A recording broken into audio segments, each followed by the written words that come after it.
First, I wanted to say thank you to everyone else who asked questions, because most of my questions have already been answered today. It's been an exhilarating unfolding. I know, and I have two, and one is a little silly, but I have a more serious question, which is about my children, and I know they have their own higher being, and I just would love to guide them or help them a little bit more with public school. So it's basically, my daughter doesn't seem to be very happy with it, and I'm trying to get her, I say, where's your joy in school, or when you sit in the classroom, what do you like doing? Nothing. When I watch her in school, she seems to be having a lot of fun with her friends and enjoy herself, but she's not very happy when she's at home, when talks about school, and she hates homework. I mean, they all do, I know. But I just would love to help her to be a little bit more happy with it. There are a number of things that we want to say to you, and everything will make perfect sense to you as you hear it, because you already know all of this. We're just going to shine a spotlight on it. Okay. First, no one likes to be scrutinized about how they feel. And it's a really good clue as you watch her and you hear about her and you are aware that she is having a good time in the moment. But then later, when it's not that moment, you are quizzing her about it, sort of relitigating something that she's not active in. Sometimes she just can't think of exactly what answer you want, and so she just sort of wants to just shut you down. Yeah. This is something that is always true. If someone presses you for an answer and you don't have enough information in the moment to answer it in alignment with who you really are, the answer will always be no. Yeah. That's just something that happens. And so a good rule of thumb is ask questions that you know the answers to, and ask questions that you know the answers to, that the answers are going to feel good by the person who is giving the answer. So, for example, if you knew that she'd had a great moment just now, that's when you want to talk about it. Things like, wasn't that funny? When you hear her giggling about something or really enjoying something, that's the time to get in and ask your question. Wasn't that funny? Or what was so funny? While it's active, and she can give you a good answer, so that she begins to associate your interest in her feeling good, not your interest in her not feeling bad. Okay. Because you're worried about her not having a good time at school, because you were sort of tortured with the decisions about it anyway. And so some of what's happening is you are superimposing how you feel about her being in school, or how you felt about you being in school.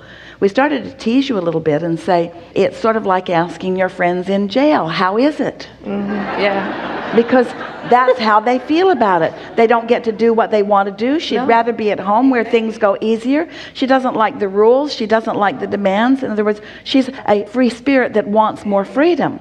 But at the same time, a lot of you as parents are in a position where you're not wanting to feather the nest, and you're not wanting to change all kinds of conditions. You really don't want to teach your child that if she is unhappy in this condition, that you'll bend over backwards to change the condition so that she can be happier. There's so much that you can't teach through your words. You just have to teach it through the clarity of your example. So there are a lot of things that are going on during the day that you're not particularly enjoying, but you don't want to point out, now see, I have to do this sucky thing and I don't like it and I'm not complaining. Well, not really. And so you need to be more like me. What you want to do is notice that there are things that you don't like, and notice how often you're complaining about the things that you don't like. And then you wonder where they get it, you see. Yeah. We're not just talking about you, we're talking about every parent. So what you want to do is just teach the clarity of your example by really shining emphasis on the things that you're really enjoying, and not shining so much emphasis on the things that you aren't. And then in time, as your vibration is moving up the locks of the canal, what will begin to happen is you can then start noticing more of the positive aspects of things that you formerly have not enjoyed that much. It's fun to make games of things. In time, you can teach your child how fun it is to be clear about what you want, and then watch how the universe conforms. Esther's daughter was in Fresno, going to school and working. And Jerry and Esther were living in Arizona at the time. And Tracy worked at a restaurant, and she was really enjoying it. It was a 50s diner, and they had 50s music, and they wore 50s costumes, and it was a new happening place, and it was a fun place to be. And so Tracy commonly spoke of how much fun she had working there. And then one day, she was telling her mother that every morning on her way to work, she just envisioned having the happiest people in her section. The happiest people that were enjoying it the most, that she was playing with. And she began to notice that she consistently had the happiest people in her section. It was uncanny how the universe delivered them to her, because it became her powerful expectation that it would be that way. It was her first real awareness of the control, the deliberate control that she had over her own experience.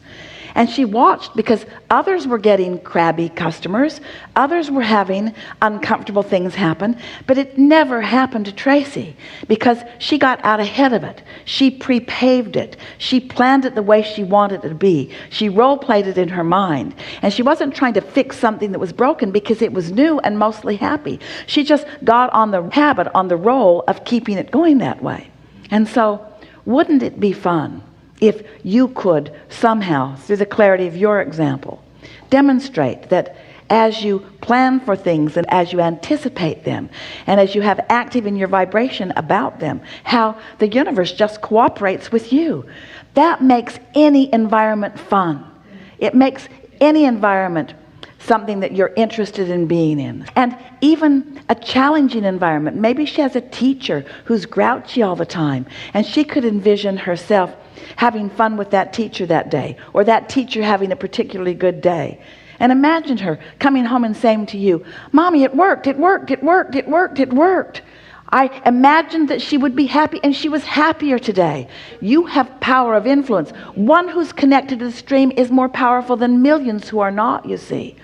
But as long as you are just responding and reacting, reacting and responding, responding and reacting, then there are so many things that might be happening that just keep you from feeling the freedom that you have just recently felt when you were at home. I like the idea of, because I do it for myself when I go to work to pre-pave the day, and I have an awesome day. And I have a coworker who said, I wonder what she's having. But for my daughter, I haven't told her, explained that yet, imagine it. So wait for the time that something really obviously exhilarating has happened with you, and then talk about it not to her, but when she is present. Tell the story to someone while she's listening in, because she can smell a rat a mile away. Yes, I know. She can, yes. And so she can feel herself being played or manipulated a little bit. As you notice those things and you speak of those things, so it becomes the way that you're all looking at things, she'll start picking up on it. And then you may have more direct conversations with her, but don't until she sort of invites them in. And then watch her beginning her magnificent, deliberate life experience. I love it. I love it. Yes, thank you. Yes. Can I have one silly? Yes. I love music. I love to dance. It really brings me into the vortex. But what I've noticed over my last 3 years of working your sort of theories, or your, not theories, your law of attraction. They're only theories until you make them your truth. They are my truth. That's But it's all right to call it a theory until you have believed it enough, to have practiced it enough. The laws of the universe give you the evidence of it. Yeah. It's all right. We don't want anybody to just take our word for anything. Yeah. I have had enough experience now to really go with it. But I love music, and I do love some music that's rather destructive. I understand the words now. I didn't use them when I was younger because I'm from another country, so the words didn't get to me, but I'm understanding, like, ooh, that's what they're singing. Maybe I shouldn't be, listening to that. Because I love to dance to it, but the words kind of like really, self-destructive and or angry. And is this a sign that I'm still not really as aligned as I wish, or should I stop listening to that? I really don't. I love it, though. Well, let us just put it to you this way. One of the dominant intentions that you hold, all of you hold, is to be empowered, to be in control of your own experience. Did you notice earlier, as we were visiting with our friend, that the two things that he wanted to talk about dovetailed precisely?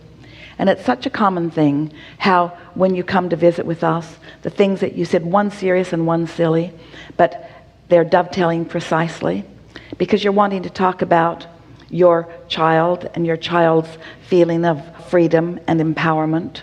And we're acknowledging that sometimes school feels like jail. So there's a natural rebelliousness that could go either way. If rebelliousness is fighting against someone, you are not benefiting yourself, because your inner being is not going to push against anyone. But if you're making your statements of your personal empowerment, that's a good thing. You see what we're getting at? And a lot of that music that feels empowering, even though it is someone often singing about them pushing against something, you're not literally jumping into their shoes and pushing with them. You're feeling the empowerment that they have discovered in their process, you see. So don't get too worried about words. If it feels good to you, it's productive. So when you say to us, I just love it, I just love it, there's no possible way that that means that it is destructive or detrimental to you. Good. Good. Good. Thank